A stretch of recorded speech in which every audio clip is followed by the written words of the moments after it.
about a month behind on all these videos. I have 10 to 15 hunts that I've recorded and sat through and so on. I have 4 edited, but 1 is gone. It's gone. It's never going to make it to YouTube. It was our bow camp. We had it the second weekend, so it was really the first full weekend, but the second weekend, so it was like October 6th or something like that. We did it down here instead of going up north like we usually do. We did it in that first cold front, so we had high expectations, and then, you know, we had 6 guys hunting 3 properties down here, and we're pretty excited. Unfortunately, after I got it edited and done, I erased it. I was running out of storage space on the hard drive, so I was moving a bunch of folders from one hard drive to another. When I got done moving all those folders, all the ones that I moved, I put into the trash. And then a couple days later, the next day, something like that, I went to go and finish the edit for the bow camp, and I realized that that was one of the folders I put in the trash, and it was not supposed to go there. So unfortunately, I erased our entire bow camp after I spent probably a week and a half editing it. I mean, that's pretty unfortunate. You know, I really enjoy doing the group hunts. You know, when we have a bunch of guys together. I mean, obviously, it's always more fun to hunt with your friends. And I just, I'm just disappointed because I also feel like the group hunt videos are more entertaining. So it is what it is, but I gotta move on. I've been procrastinating this enough because of this whole situation, trying to get these files back and so on. So here's the first hunt, my first solo hunt of the year. Enjoy. Fish. So I'm out at my grandparents' and trying to decide if I'm gonna run back to my truck real quick. I'm already late. There's a buck in the pasture, and the wind isn't in my favor. I'm already hot because I just trucked my way through that corn and it's full of weeds. But I don't have my video head for my camera arm. I'm so mad at myself right now. I don't have any other setup to do it. I don't have any other way to film my hunt other than hold the camera. This is so frustrating. I suck at this.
So I'm back out at my grandparents again.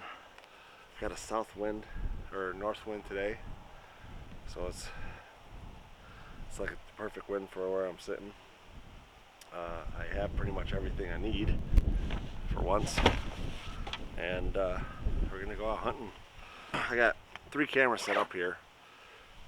One is cellular, or 2 are cellular. One is a cellular, but the cellular part doesn't work. And then I have one non-cellular camera out here, but I haven't checked that one yet. It's kind of like really far out of my way.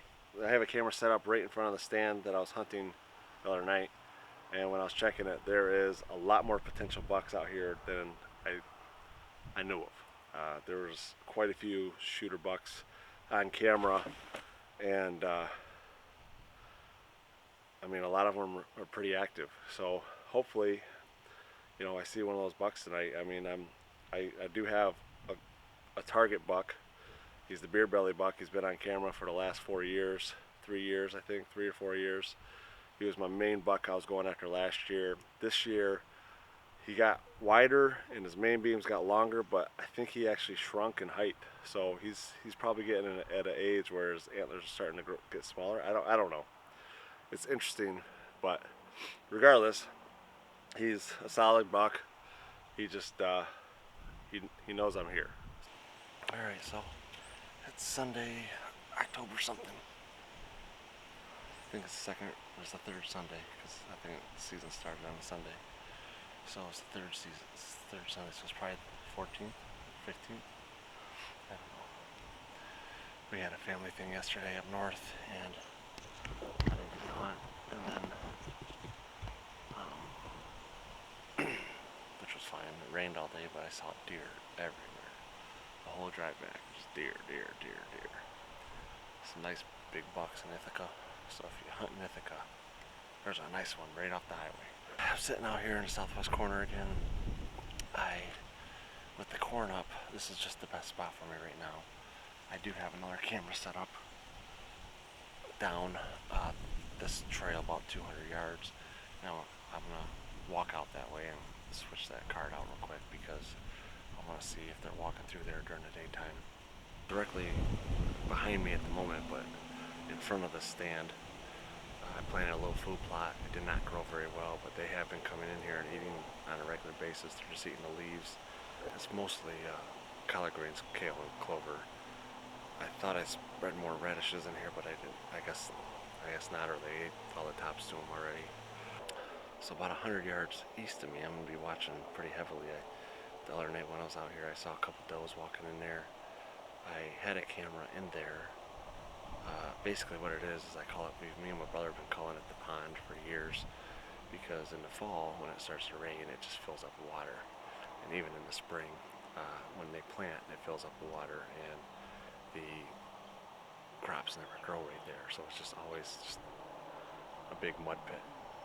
Every year I go in and plant it, but most of the time it doesn't produce because once it rains it just floods and then it just doesn't produce anything. But this year with the drought, I went in there, I think it was like June 10th or July 10th or 11th, and I spread hairy vetch and radishes. And both of those are supposed to break up the soil and make it so it drains properly. Obviously the radishes, the deer love the radishes once it gets cold.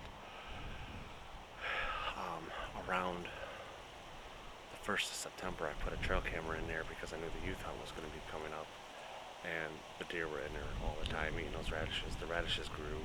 I mean, they're 1.5 to 2 feet tall. They're huge radishes, and it's just they got enough water there. I got them in early enough, and they have plenty of sunlight. The deer are eating them really early. I was really surprised. So I'm going to be really focusing on that spot down there today because I want to see if there's buck activity. There was one target buck that was there regularly. He was in there eating probably every other day, if not every day. And it's been pretty dead. I haven't seen anything in the distance. I haven't seen anything in the corn. I haven't really heard anything. The wind's just too strong right now. So it's blowing the corn around. And that's pretty much all you hear is just corn hitting corn. If this is the first time you've seen this channel, the neighboring property is unhunted. The owner hasn't let anybody hunt there in a long, long time, and they don't let anybody hunt there now. And if you shoot one and it goes there, they don't let you go get it. But the fact that it's basically a sanctuary next door, it's 106 acres, I think, or 160. It's 106 acres. and it is basically a, you know, sanctuary over there because they will literally just stay over there on that fence row, across that fence row, the whole season. It's pretty tough, but once the rut starts kicking in and stuff, if you're out here on the right day, you'll get an opportunity. And the bucks are usually pretty good on this property.